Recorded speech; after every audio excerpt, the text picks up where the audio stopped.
Dictation start होगा 5 second बाद। Start. Rajiv Gandhi जैसे युवा नेता की दूरदर्शिता के फलस्वरूप ही देश कंप्यूटर युग में प्रवेश कर सका है।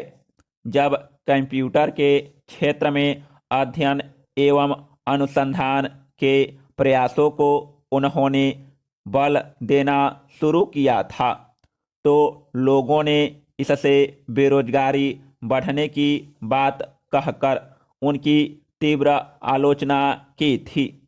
किंतु आज देश की प्रगति में कंप्यूटर की उपयोगिता एवं भूमिका से यह स्वाभाविक रूप से अंदाजा लगाया जा सकता है कि राजीव गांधी अपने समय से कितना आगे चलते हुए पूरी सूझबूझ से निर्णय लिया करते थे।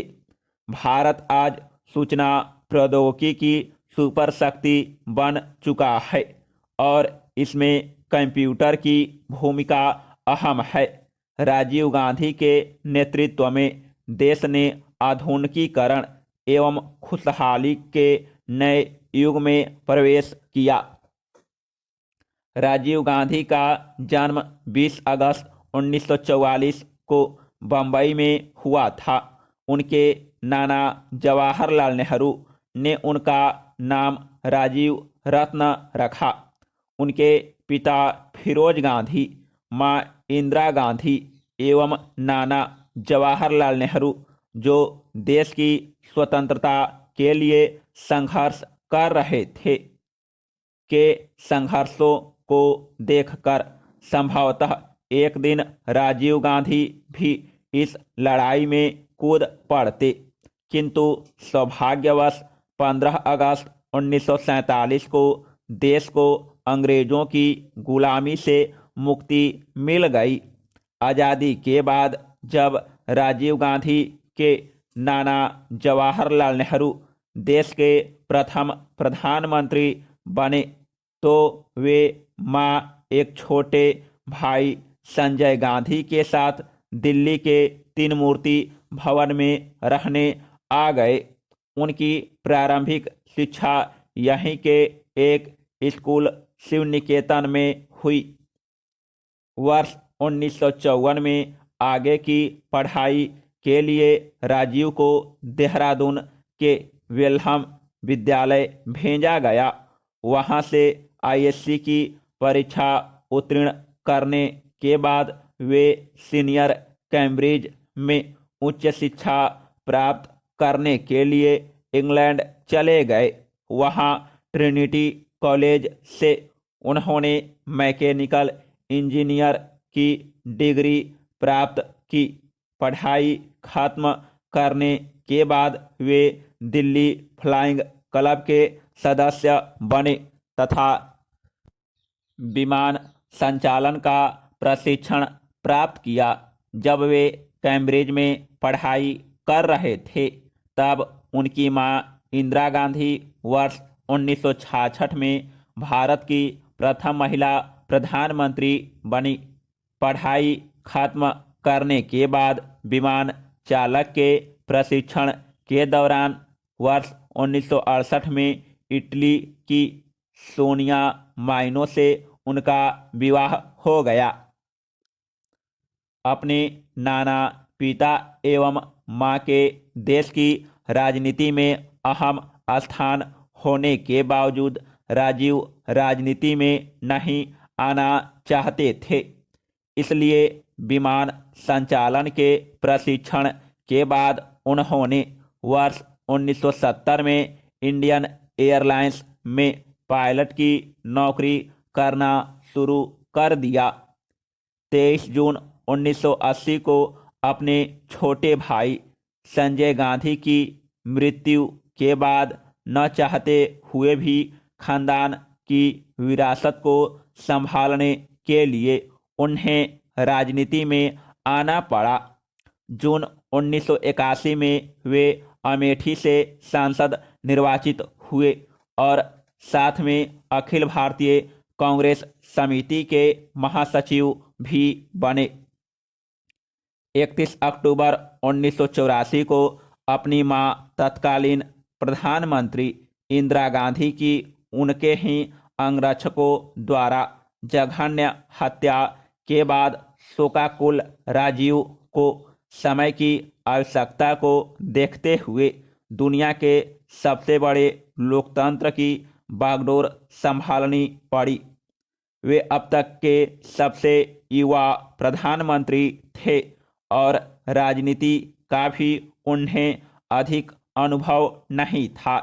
इसलिए कुछ लोगों को आशंका थी कि वे राजनीति में सफल नहीं हो पाएंगे, परंतु जिस कुशलता के साथ देश का संचालन करते हुए वे इसे आधुनिकीकरण के नए युग में ले गए, उससे उनके सभी आलोचक स्तब्ध रह गए। दिसंबर 1984 में जब लोकसभा के चुनाव हुए तो राजीव जी की अद्भुत नेतृत्व क्षमता के कारण कांग्रेस को 542 सीटों में से 411 सीटों पर अभूतपूर्व जीत हासिल हुई। 31 दिसंबर 1984 को राजीव गांधी नई लोकसभा के सदस्यों के नेता के रूप में पुनः देश के प्रधानमंत्री बने। अपने कार्यकाल में उन्होंने भारतीय जनता के कल्याण के लिए अनेक महत्वपूर्ण निर्णय लिए, नए कार्यक्रमों की शुरुआत की तथा विश्व के अंतर्राष्ट्रीय मंच पर भी भारत को अभूतपूर्व प्रतिष्ठा दिलाई।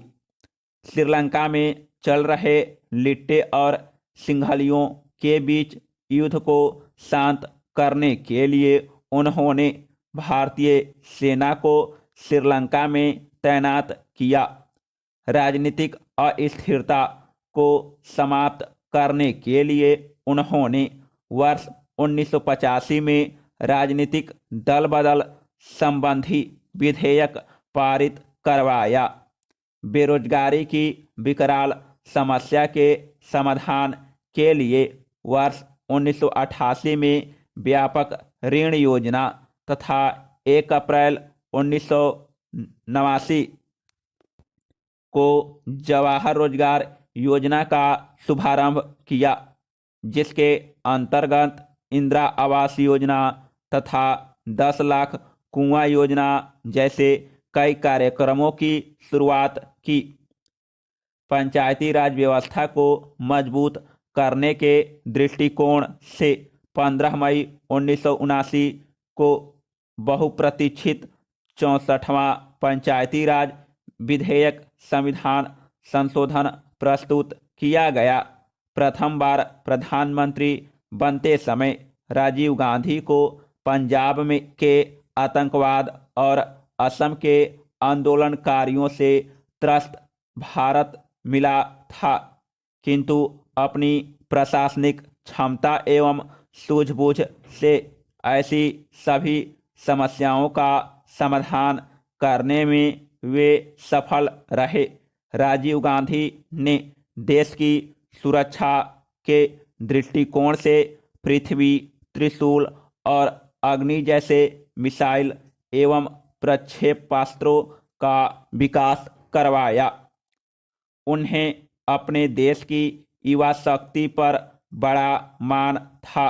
यही कारण है कि देश की युवा शक्ति की राजनीति में भागीदारी बढ़ाने के उद्देश्य से उन्होंने मतदान की आयु 21 वर्ष से घटाकर 18 वर्ष करने का प्रस्ताव संसद में पारित करवाया।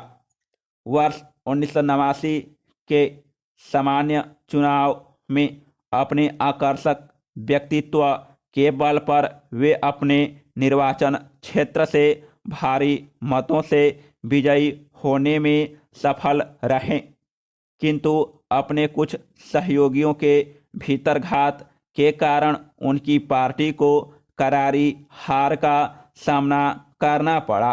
राजीव गांधी यदि चाहते तो उस समय जोड़ तोड़ की सरकार बना सकते थे, परंतु जनादेश का सम्मान करते हुए उन्होंने विपक्ष में बैठना स्वीकार किया। समाप्त।